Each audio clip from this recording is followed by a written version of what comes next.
Okay, good evening, everyone. Let's call to order the meeting of the Housing Planning and Development Committee on October 23rd, 2023. Our first order of business is we've got minutes, thanks Danielle, from the October 16 meeting of the Housing Planning and Development Committee. And I'd like to entertain a motion to approve those minutes. Is there a motion? So moved. Second? I think that'd have to be me, right? Second. All, any discussion? Hearing none, all in favor say aye. Aye. Opposed? And the ayes have it. So Councilwoman Keppel is also on the committee, and I think we expect her. But all right, we'll get underway, given that this committee has until 6 o'clock for our one remaining item on the docket, which is ordinance 20-2023, a proposed ordinance to authorize and direct the planning director or the mayor to enter into an agreement with a licensed real estate broker to market for sale various real properties. And those are listed not on screen, but rather in the proposed ordinance itself. Most of those, 5 of those are former homes adjacent to the former Lakewood, well, they are homes adjacent to the former Lakewood Hospital, owned by the Lakewood Hospital Association, and then turned over, pardon me, to the city when the hospital transitioned out of existence. And then secondly, there's one vacant parcel at 1369 Westlake, which is unrelated. I believe that's long vacant, maybe a house fire. I'd be curious to recall. And so the proposal tonight is to market all of those. So committee members, any opening comments? Mr. Shackner? Yes, I would just note that the property on Westlake, from my memory, was a foreclosure. Then the pandemic happened, so the sheriff's sale was a bit delayed. The city did obtain the rights to the home property. The home on it was raised and left the property as it stands now. Okay, thank you for that correction. Any other council member comments? Otherwise, okay, Councilwoman Marks. Thank you. Yes, I have a question for Director Leininger. I had a couple calls today on a vacant lot on Robin. I believe that's city-owned, and there's a concern that people are parking their cars on that lot. I'd like to know the disposition of that lot as far as the city's concerned. So that's one of several lots in addition to these that we hold in our land bank. Since it is a vacant lot, we are holding that in hopes that we can put a home on that at some point in the future, perhaps utilizing our home funds through our community development program. There's that one. There's a couple spread throughout the Birdtown neighborhood. There's a couple in Newman that we own as well, in addition to a lot at Newman and Madison. So we're currently holding that.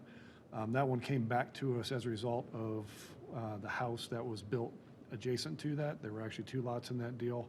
The developer decided not to move forward with the second house, and so the lot reverted back to the city as it was required to, and it's in hold status right now. We have received complaints about the parking in the past. We resolved it, but it sounds like it might be back. So we'll revisit that with the building department and the police department to see what we can do to get those cars removed as well. Right. I think if there could be some no parking signs or something put up to deter people from using it like their private property, I think it would be beneficial. Thank you so much. Okay, thank you. So the proposed ordinance tonight is fairly straightforward. I think, I'm certainly inclined to be supportive. The questions that I'd love to explore with the administration, with my council colleagues, the questions are simply to understand the timing of this. Are we being thoughtful in terms of the timing on the market? Maybe that's not a concern in today's housing market compared to when we first began discussing this a few years back, but maybe it remains. We also began at the last meeting last week to talk about whether these are affordable housing property opportunities. And that, I think, is the two main considerations I can think of. Maybe a revenue impact for the finance director, where do the proceeds go once we do have a property transfer? But with all those preliminary conversations, I'd love to turn it over to the planning director and hear him resume the rationale behind the proposal. Mr. Leininger. And good evening, Mr. Chair and members of the committee. So we dove into this a little bit at our last meeting as a result of our conversation on the Lincoln Institute report. Just so everybody's clear on where these are. So right now on the screen, I have them in two separate maps because they're not in the same area of the city. The one that's on the screen is the property on Westlake, 1369 Westlake. As Councilman Schachter noted, this is property that there was a nuisance that we abated on the property. Eventually, the lien came due and the property was foreclosed upon and ended up in the city's possession. It is a vacant lot. The reason this is being put in front of you this evening, or as part of this ordinance that was introduced a month ago, is the adjacent property owner to the north has expressed an interest in the purchase of that property. In order to make that property available for sale for that property owner, or any property owner for that matter, there is a process we have to go through to make the property for sale on a competitive basis. And this is what we're trying to do here this evening, is to allow us to enter into agreement with a broker, a real estate broker, to make this for sale. We'll accept all offers on the property, and we'll take the best offer. The best offer does not necessarily mean it's the highest price. So a property owner may want to acquire this at perhaps a below market rate in exchange for keeping it as open space as part of their property, for example. Not suggesting that's what they want to do, but that's why we have it. The wording is the way that it is within the ordinance, because it's nuanced on purpose.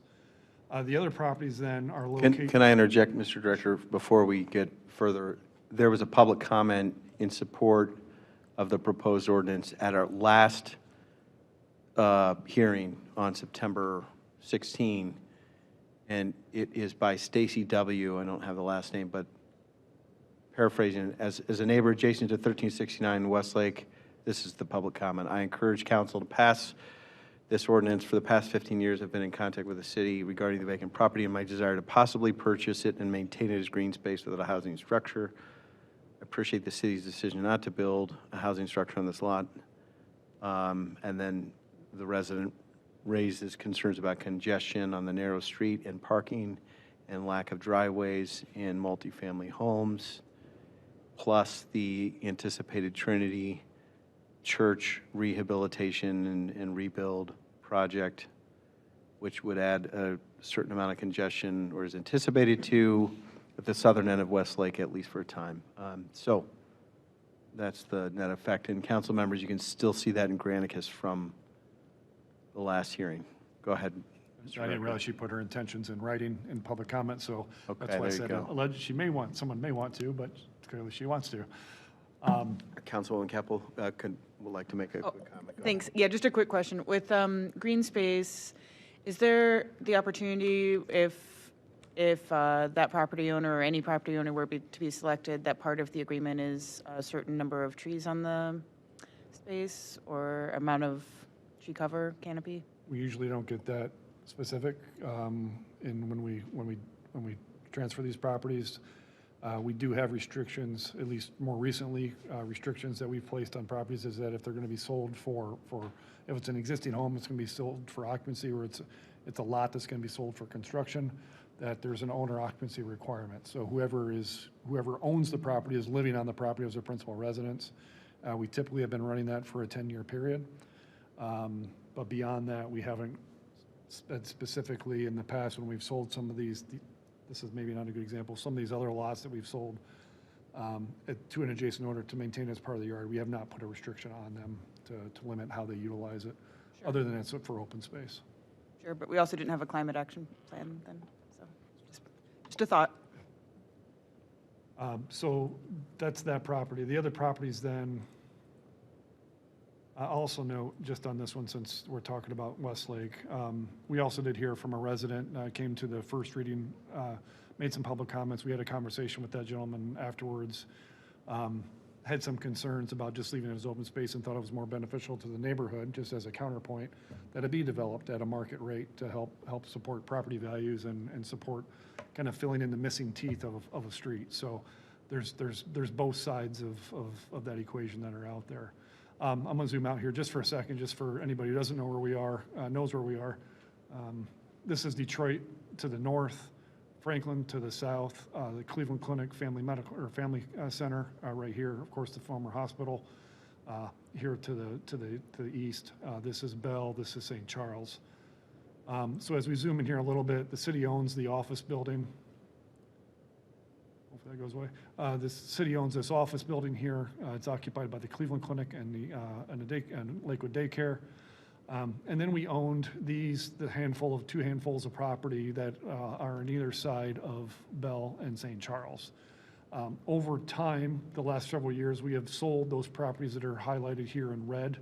A couple of them to market rate. One of them that needed a lot of work, we sold this one to Lakewood Alive for $1, who then we brought in a developer who sold that for market rate, all owner occupied. We also then, this one went right to a developer. This one was the one that had a house fire, unfortunately. We transferred to Lakewood Alive for $1. They brought in a developer to invest in that. And then the city of Lakewood is currently investing in 1472 Bell with our home dollars, our home funds. To the rear of that property, Director, is the non-highlighted parcel. Is that just a privately owned home? Privately owned home. So yeah, so we had some missing. The intent when the hospital foundation, as I understand, of course it wasn't here, was the hospital foundation was acquiring these properties as they came available in order to basically give room for potentially for the hospital to expand at some point in time. They weren't able to acquire all of those, so there's some missing teeth in how they were putting that together. And so there was 2 properties adjacent to the Lakewood Community Health Center, as well as then this property, as you noted, Councilman, here to the rear of 1472 Bell. Okay, thank you. Sorry. So 1472 Bell is a property that we are looking to sell. We are currently utilizing home funds to invest in that property. We've completed some abatement work of some environmental issues that were in the site with asbestos, doing some selective demolition to understand what's going on structurally with the property, and then hope to start a renovation project here probably the beginning of next year. 1476 Bell is an occupied structure.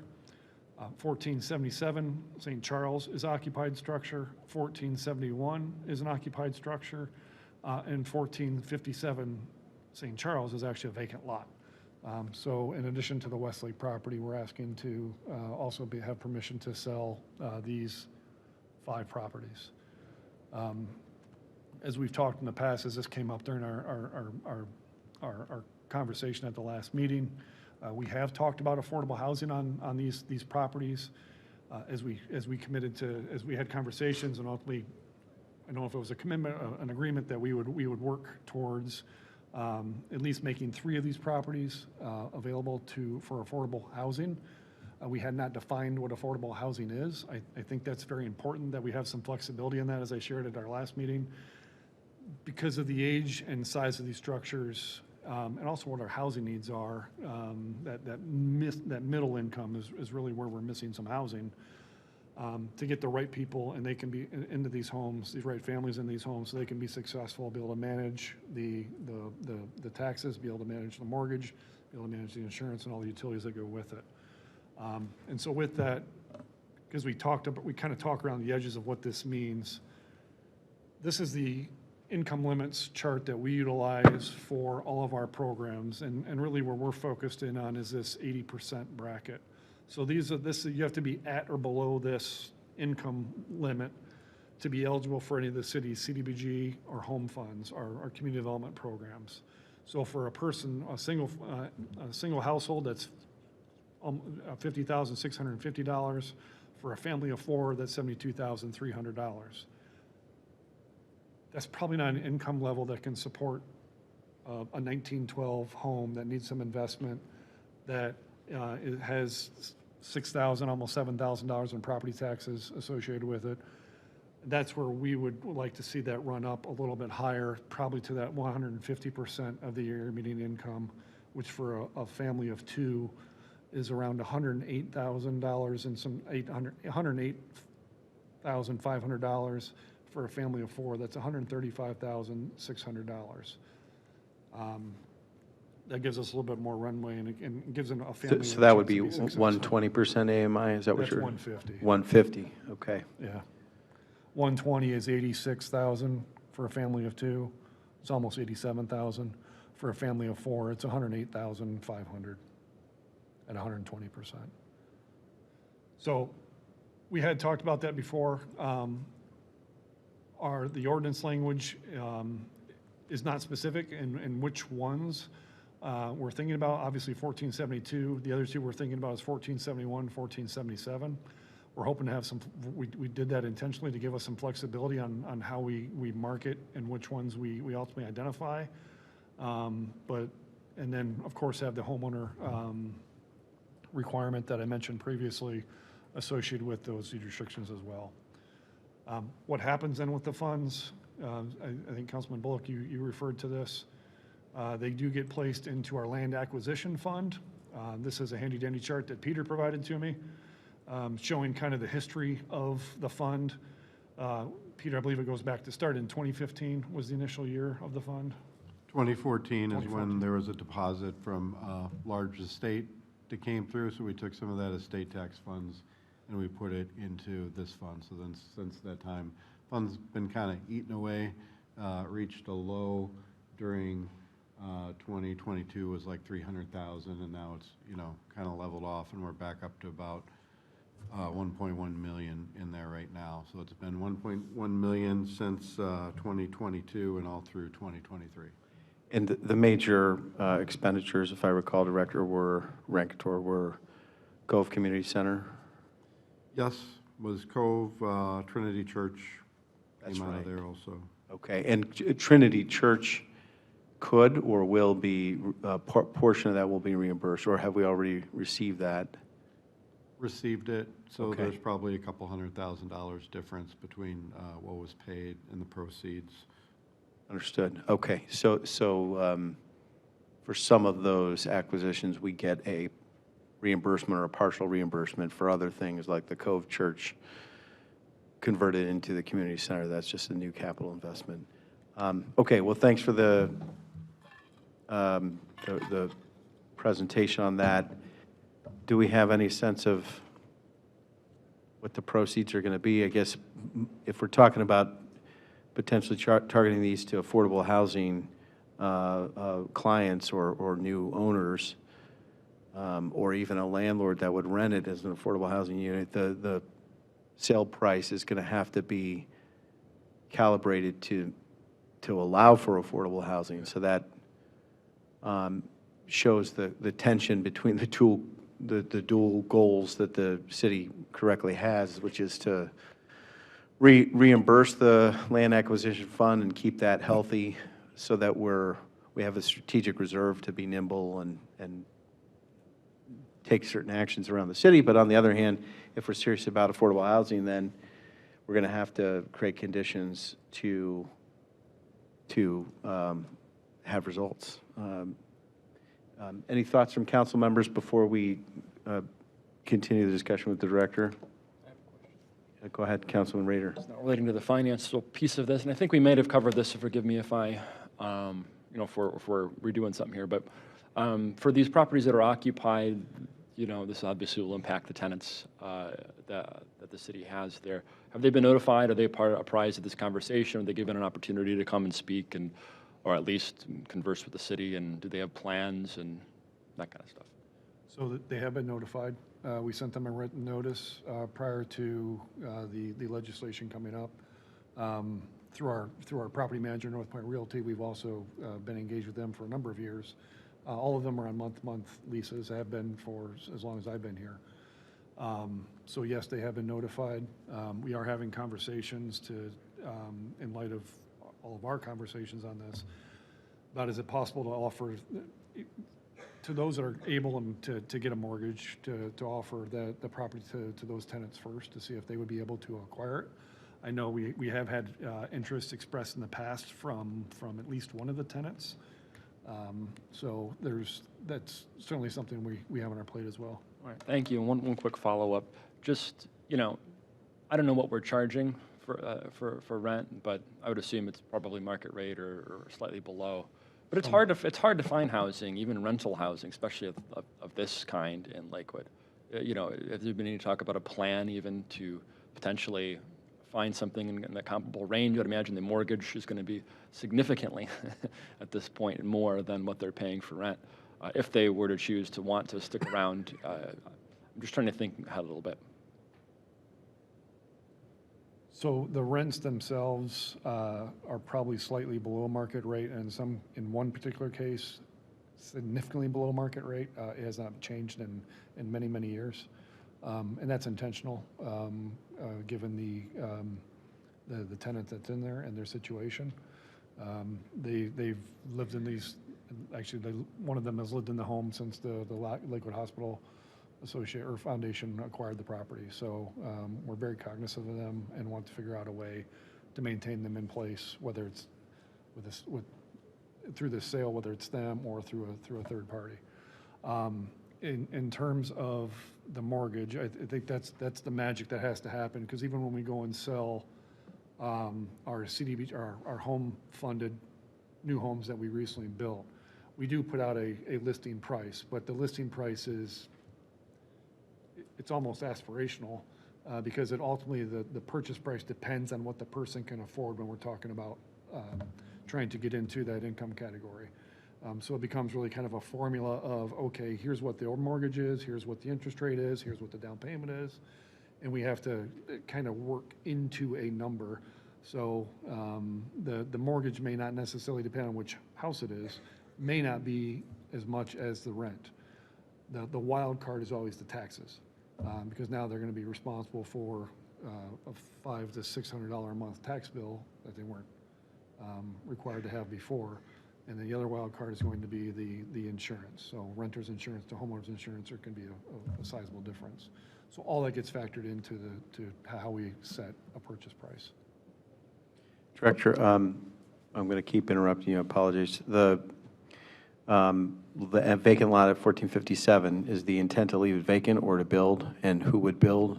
The city acting as a developer using some of the federal funds that we have in various accounts, or a third party? In this case, we would envision a third party, since we're investing several $100,000 into 1472 Bell, and we have other commitments with folks like Eden. So that'll speak for the funds that we have. Would, I don't know what it's zoned there. Could there be a double on 1457? Would that be desirable? I don't believe those are zoned R2, but Okay. it's been a minute since I looked at the zoning map for these. Is there a downside? I mean, we're talking about 5 parcels here, so that's not a huge concentration, but it is a concentration. If all of those became affordable housing, is there a downside to that? Now, you were talking about up to 150% AMI, which is not low income, certainly, and traditionally affordable would be even 80% or below. But we're talking about the upper tier of affordable. And from a housing policy, I just want to ask that question. I suppose we would not be at risk if we did find success at making all 5 of those categorize them as affordable. We're not at risk of having an overconcentration here. So the answer to that, it depends. Typically, the good planning practices is that we mix incomes, and we don't have concentrated areas of affordable housing like we did in the 60s, 70s. The model has changed, because then those neighborhoods, and granted, we're talking about 5 lots, we're talking about a neighborhood, but they start to carry a stigma. In this case, what we start to be careful with too is now these are going to be selling, if we sold all of them for affordable, they're going to probably be selling below market.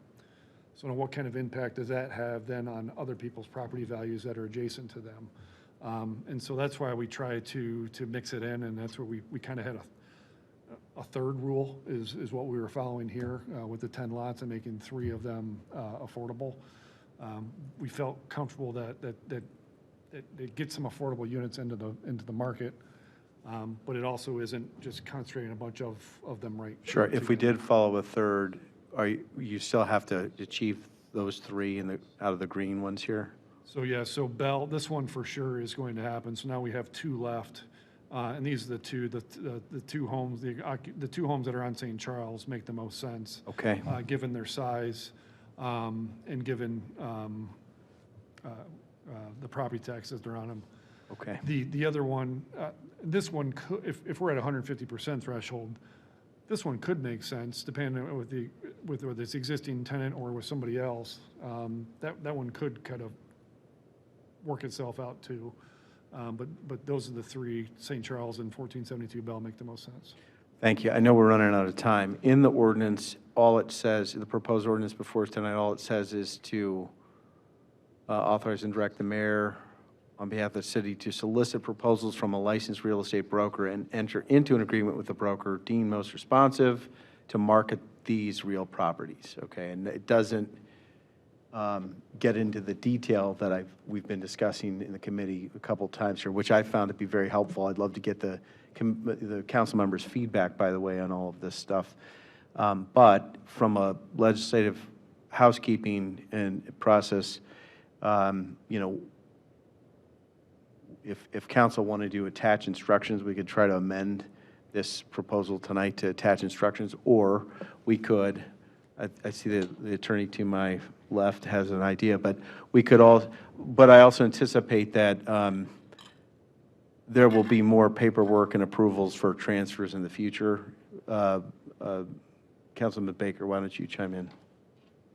Yeah, thank you, Mr. Chair. And that was going to be my question, is what legally and administratively, let's say council pushes this forward, it's approved next week, what comes back before council as a result of this listing? Nothing?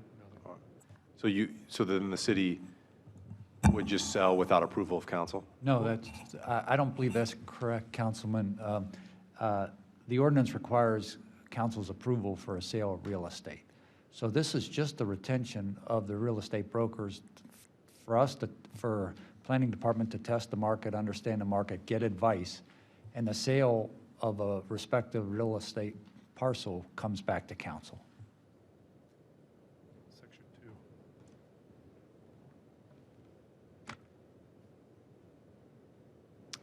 2. I think I hear that. Yeah, let us take a minute. I'm looking at the ordinances, not this specific ordinance. Let me get to that.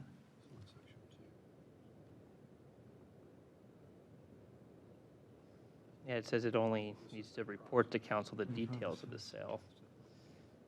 Oh, yeah, okay. Then I do stand corrected. The ordinance before you that you're considering is compliant with 15502, which requires council approval. So the council approval is set forth in Section 2. So the answer is absolutely yes. I misspoke. My apologies. Thank you. Okay, I know we're running up on time. Councilman Schachner. Yeah, just on, well, I have Sure. two. Okay, go ahead. Yeah. I have 2 points in terms of the process to Mr. Baker's question. It was my understanding that the authority for this type of ordinance comes through is that council can and approve other processes for selling property. And the process is what this ordinance states that's before us, not the codified. Because the other method really is going to bid and putting it out in a newspaper, but this 15507 allows an other procedure that may be established, which would be by ordinance, which is this one, which just states that it will, the administration only has to detail the sale to us. 15502, which is the council determination ordinance, we decide whether or not it should be sold or otherwise disposed of. That, I think that's a different process contemplated. This is going through a process that is contemplated by 155.07, which I think is something that we have done kind of routinely with these types of properties. I'm not saying whether it's good or bad. I'm just saying this is the process we have gone through. My question, really, in terms of the process with the Realtor.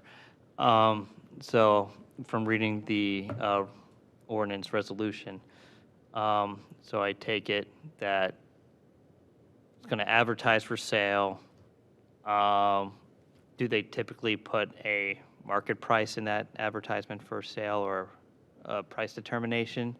And then, if so, how do people normally approach the sale? Is it like they provide a proposal?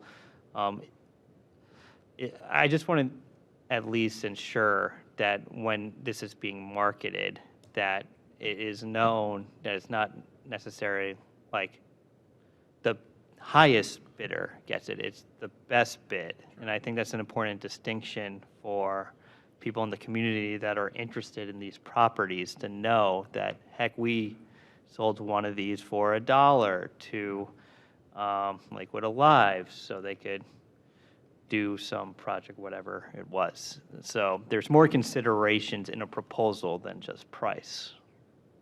So yes, when we go through and select a Realtor, we then work with the Realtor about how we make that advertisement. Before we make that advertisement, we will probably have made a decision, and I don't expect us to release all these to the market at once. We'll probably take them in some chunks.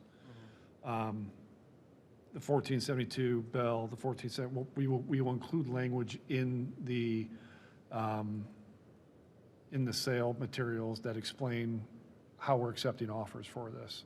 And we have a process set up already that we follow for our home-funded houses that we've built. So it adds a little bit of confusion in the market, maybe a little bit of frustration sometimes, but it's the process they're going to have to go through in order to, if they want to bid on this home. It's not your traditional process where you'll go and you look at a house on Sunday and we're going to accept all offers by Monday.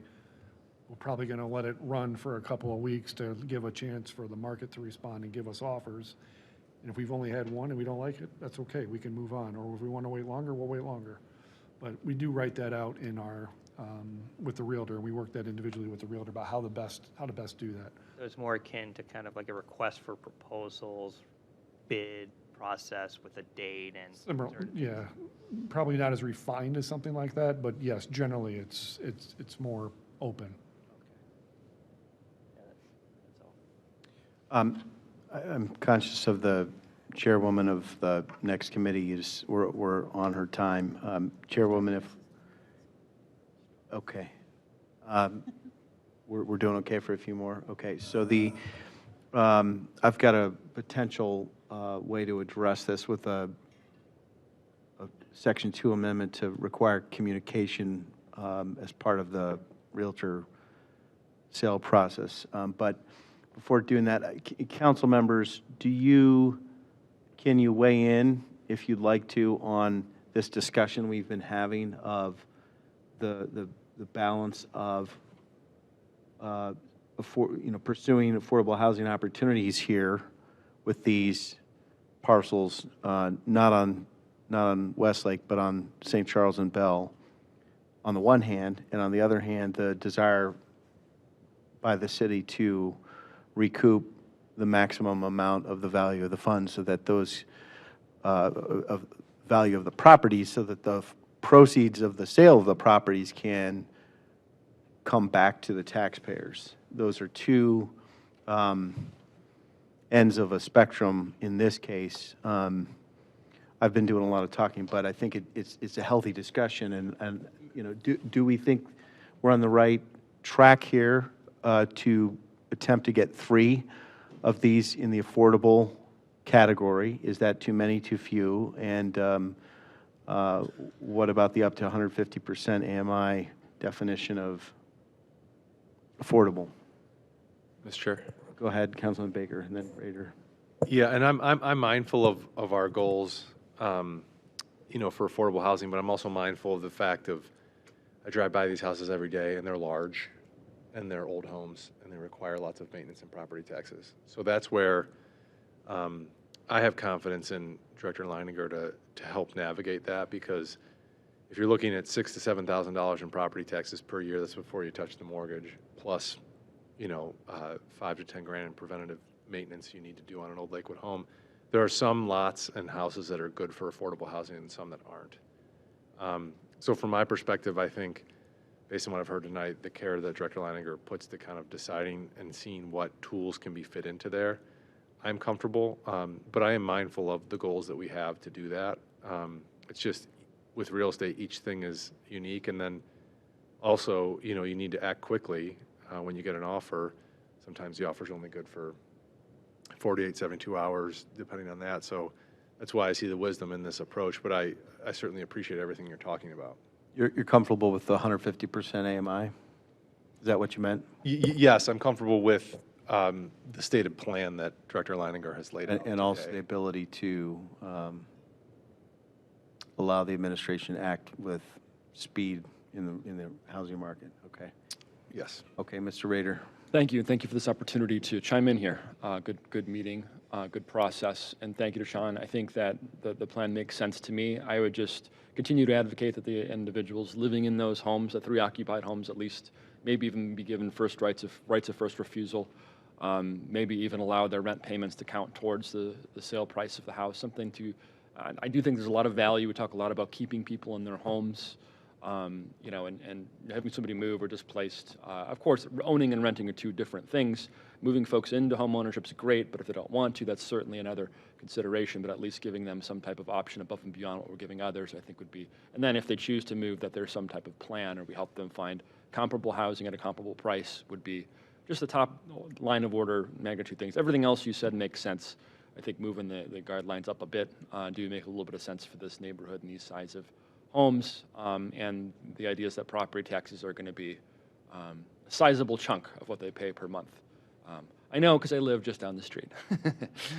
So it's certainly something to think about. So thank you, Mr. Chair. Thank you, Mr. Rader. Any other council members? Ms. Marks? I'm concerned about, I know the size of the homes and the location of the property and property taxes. I think we have to be very thoughtful about how we represent these as affordable homes, because I think with property taxes and utilities, I think you have to go up to over 150% for it to be affordable for somebody to maintain it. And I think we just have to be careful with that. So I think we have to be very thoughtful. The housing market is hot here, and I'm not even sure if somebody was earning that income at 150%. With the interest rates on mortgages, I don't know that they could even afford it. So the value of the homes, I don't think we should sell the city short either, because this is how we acquire money in our land bank. So I think we have to be very thoughtful, and I trust that you will help make those decisions in the best interest of the city. And I wouldn't not look at it as lost opportunities if we can't sell these homes in an affordable housing market. I think it's very valuable property right there, even though we don't have anything built on the hospital site yet, but the potential for it to become even more valuable, which could potentially raise the property taxes, how affordable would it be in the long term? So I think we just have to be smart about making these decisions. Thank you, Councilwoman. Anybody else? Councilman Shackner, Councilman Keppel? I would say that I would prioritize affordable housing over replenishing the property acquisition fund. But I also don't think, like through legislation, we should be overly prescriptive in items that it really is house dependent, area dependent, property dependent. It's not one size fits all. Even from street to street, I mean, you go from Bell to St. Charles, sometimes you have quite a different housing situation there that just one. So I'd always be wary of putting a definite number of how many should be affordable. I think what planning did in the last round with a goal of 1/3, even though that's a little squishy, we know that there's a goal there, and I have no reason to believe that that wasn't attempted to be met in good faith. So those are just my thoughts on the issue there. Thank you. Councilwoman Keppel, any points? Thanks. Yeah, and I'm also cognizant that my community health action team is ready and waiting for our next committee meeting. So I'll just say that, Director Langer, we've given you a pretty steep list here of sell these for affordable, but also replenish the land acquisition fund, maintain green space, but also build. So if you think you can check off all those boxes, I think we're good to go. So yeah, I would say I'll move to recommend to full council for adoption. I'd like to first make one other point. So first of all, thank you for the consensus, at least partial consensus around these discussions. I do think it's valuable that the elected officials and the city council think through this, hear about it, discuss it. We've been discussing for a good year, and we're really just scratching the surface, at least some of us are. I'll speak for myself. But it's also, I think, important that we're signaling to the administration, to the degree that we have some common priorities. And so we've done that informally here. What I'd like to do is include in the Section 2 a requirement that there's timely communication. So I'd like to amend Section 2 after the period, director period, say the director shall communicate to City Council about the sale of said real property in a timely manner. That's my motion. Second? Motion's been made and seconded. Any discussion? That would simply require the director to keep council informed. It doesn't require before, it could be after, but in the spirit of what we're talking about here, it's a good point that council members have made that real estate is case by case, parcel by parcel, and needs some flexibility. Really, it's the affordability of, or it's the practicality of making an expensive old century home in Lakewood affordable that I think is in surface here. But at any rate, that's a way I hope to get City Council's desire to be engaged and involved. There, I see a furrowed brow to my right, your left. The new sentence at the end of Section 2. But don't we already get that on the close of the transaction report to council the details of the sale? How's that? In Section 3 of the director's.